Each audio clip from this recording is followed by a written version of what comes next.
yang kita khawatirkan bukan hanya zina.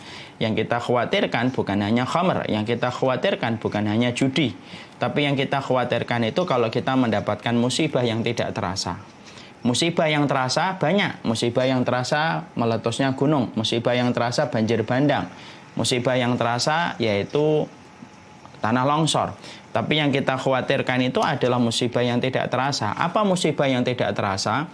Musibah yang tidak terasa itu tidak sebagaimana letusan gunung, tidak sebagaimana luapan air banjir bandang.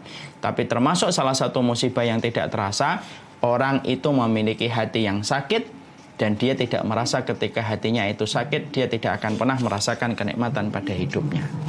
Akhirnya, orang kalau sudah tidak merasakan kenikmatan pada hidupnya, apa yang terjadi? Sholatnya tidak terasa, kemudian tahajudnya tidak terasa, penghambaannya pun tidak terasa. Karena apa? Hati yang sehat itu menjadikan hambar semua kehidupan ini. Walaupun dia memiliki barang-barang branded, walaupun dia memiliki barang yang mahal, maka itu hanyalah tampilan di luar. Tetapi tampilan pada hatinya, dia akan merasa kesedihan di balik semua tampilan glamor yang dia miliki.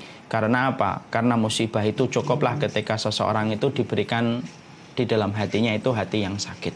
Nah, inilah yang kita khawatirkan.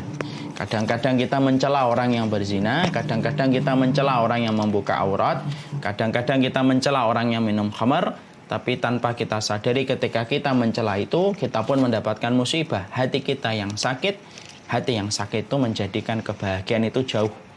Persis sebagaimana fisik yang sakit.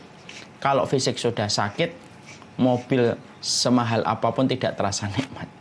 Kalau fisik sudah sakit, rumah semewah apapun terasa tidak ada harganya. Kenapa? Karena sesungguhnya fisik yang sehat itu menghambarkan semua fasilitas yang kita miliki sama. Hati yang sakit itu menghambarkan semua perkara dalam kehidupan kita menjadi manusia. Akhirnya kita tidak tahu apa yang harus dilakukan ketika hati kita dalam kondisi hati yang sakit. Masya Allah, naudzubillah min dzalik. Musibah yang tidak terasa itu bukan letupan gunung, bukan pula banjir bandang, bukan pula tanah longsor. Tapi musibah yang besar itu adalah ketika hati kita diberikan hati yang sakit, sampai akhirnya tidak terasa kenikmatan dalam hidup.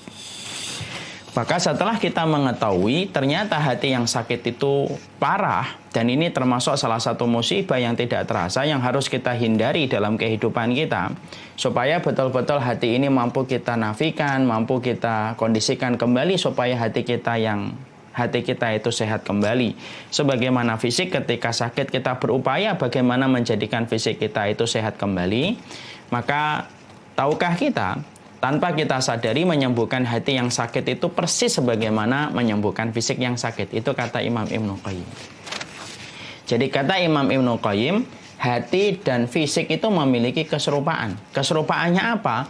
Keserupaannya adalah ketika hati manusia itu dalam kondisi dia sakit, hati manusia ketika sakit, cara mengobati hati yang sakit itu ternyata sama dengan mengobati fisik yang sakit. Cuma beberapa hal yang harus dilakukan itu berbeda. Tapi secara global, mengobati hati yang sakit itu sama dengan mengobati fisik yang sakit. Nah, sekarang kita ngobrol dulu sebentar.